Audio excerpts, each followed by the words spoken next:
Scooby-Doo has this long trend of his movies not being good. And I'm here to tell you that this one was alright. You're a fan of Scooby-Doo, you should actually check this one out. I really like this movie. Hey everyone, SDub Nation here. If you like this video, please don't forget to like, comment, and subscribe, and I'll post some more movie reviews or rankings. Please note that everything I say in this video is just my very own opinion. You can feel free to comment down below what did you think of Scoob if you have seen it. Like, comment, subscribe, and without further ado, let's get into the review. Do you realize where we are? No. Look around, man. The clean, modern aesthetic, the cool blue color palette. We're in IKEA. the Falcon Fury. Did you say IKEA? Nope, I said Falcon Fury, just like you. Whoa, whoa, whoa. Shaggy and Scooby were taken? Yeah. This blue light came down from the sky and beamed them up. I can't breathe. I'd have to assume that if they were with their friends, they wouldn't have been kidnapped. Okay, can you skip the emotional punishment? What was some guy in one with Scooby and Shaggy? I don't know, but I'd like to shake the hand of whoever created this.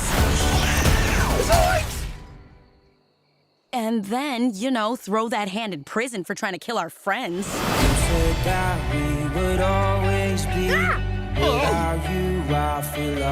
Hey! This mangy stray's coming with me. He's not a stray. Okay then, what's his name? His name's Scooby. Middle name? Doobie? Last name? Doo. Gentlemen, welcome aboard. This isn't about some guy in a rubber mask. I would have gotten away with this if it weren't for you meddling. This is about one of us. Welcome to the Falcon Fury! Hang on. Turn on the lights. Where are my balloons, Dee Dee? When I say Falcon Fury, that's supposed to cue the balloons. Oh, great timing. You might want to buckle up. Scooby-Dooby-Doo! Maybe this can lead us to our culprit. Jinkies. Apparently, he's been stealing Netflix by using his mother's account. That is not fair for the rest of us who have to pay for Netflix. You have to pay for Netflix? Here we go! If you want, you can pull over and drop us off here. We'll walk home. I guess our new movie is an origin story. Every hero should have one. I want The Rock to play me. Never gonna happen. Whew. I'm a Scooby-Doo fan. I love Scooby-Doo. So, let's move on to the good about this movie, I guess. And really the good thing about this movie is the animation and the jokes. The jokes land, especially if you are a fan of the cartoon and if you know Hanna-Barbera. The characters are classic and the epilogue is fantastic and fans will be very pleased. I was really happy with it. I almost cried. I loved that epilogue sequence. Before the title started rolling and before they got older, I love that epilogue sequence.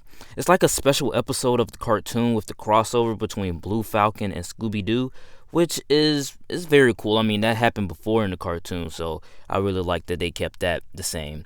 This is the first movie in the Hanna-Barbera cinematic universe, which is it's intriguing. You know, we don't have to have another cinematic universe, but it's intriguing and it's interesting. And it was not as bad as I thought, and it's probably not as bad as you might think, because I was half and half from the trailer, but when I watched it and started seeing what they was trying to do and wanted to do with these characters and this franchise, I appreciated it for what it was, but it is very mixed.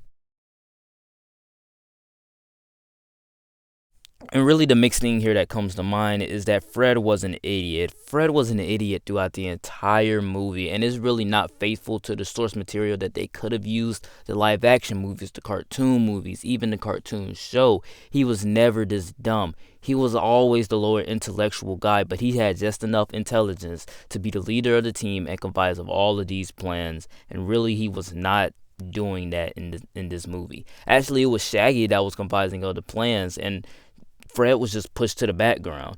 And then, you know, he was making jokes talking about you have to pay for Netflix, which I did love those jokes. I was laughing throughout the entire movie, but I wish that Fred wasn't just, this dumb or this hollow as a character. And then we have Shaggy's voice, and really, it's going to take some time to getting used to, because if you grew up with Matthew Lillard's voice, that's all you're going to hear when you think of Shaggy. And that's all you're going to see when you think of Shaggy. And really, I honestly think that the new voice actor for Shaggy didn't really do a good job of making Shaggy's voice, at least in my opinion, because I'm not used to his voice as Shaggy. I'm not used to this new Shaggy voice. I'm used to Matthew Lillard's, and that's what I wish they could have added inside of the movie. And sometimes the villain was pretty bad. I liked his character motivation, but they only showed his character motivation towards the end of the movie, before he got caught and everything like that. So it really kind of left a sour taste in my mouth from him.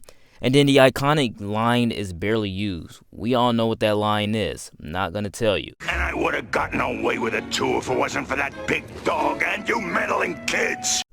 There's no real unmasking of the culprit, and that really bothers me also. And the story is very larger than life. It's not just a mystery.